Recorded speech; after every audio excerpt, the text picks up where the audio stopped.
मला असं वाटतं की $1 ट्रिलियन पर्यंत आपण या ठिकाणी पोहोचू शकतो. अध्यक्ष महोदय, मला आणखी एक गोष्ट या ठिकाणी महत्त्वाची जी सांगायची आहे की शेतकऱ्यांना या ठिकाणी कर्ज देण्याबाबत माननीय अर्थमंत्र्यांनी घोषणा केली. आज शेतकऱ्यांना कर्ज देण्याबाबत जी आपण घोषणा केली त्यामध्ये परिस्थिती काय की आपण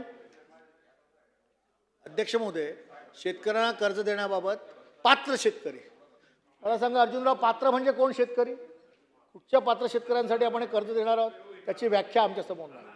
आणि त्यामुळे मला असं वाटतं की पात्र शेतकरी जो आहे, आज 95 लाख शेतकऱ्यांना त्या ठिकाणी कर्जमाफी देणं आवश्यक आहे.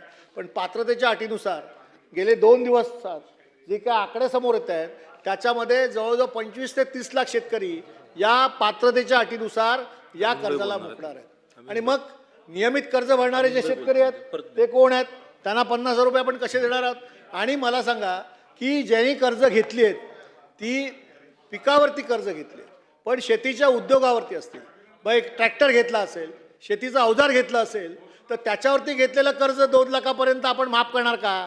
हा देखील प्रश्न आहे. त्याच्याबद्दल या ठिकाणी अर्थसंकल्पावरती जेव्हा या ठिकाणी भाषण होईल तेव्हा अर्थमंत्र्यांनी या गोष्टीचा उल्लेख करणं गरजेचं आहे. महाराष्ट्र मोठ्या अपेक्षेने याकडे बघतोय आणि म्हणून मला असं वाटतं की हा अर्थसंकल्प केवळ मुठभर धनधानग्यांचं हित जपण्यासाठी आहे, कंत्राटदारांचे किस्से भरण्यासाठी आहे, आकड्याची केलेली लपवाछपवी आहे.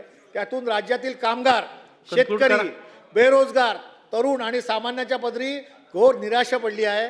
पायाभूत सोयी सुविधांच्या नावावर उर्वरित ग्रामीण महाराष्ट्राच्या तोंडावर केलेली धुळफेक आहे.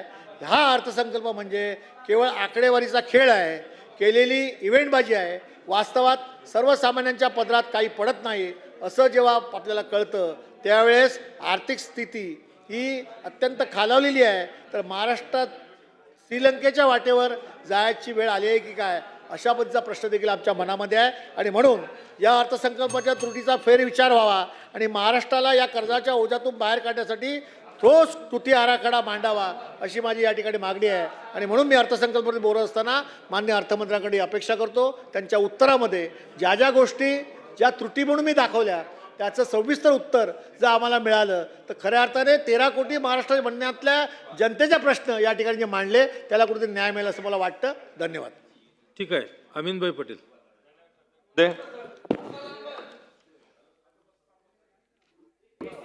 नहीं उसमें अर्जुन भाई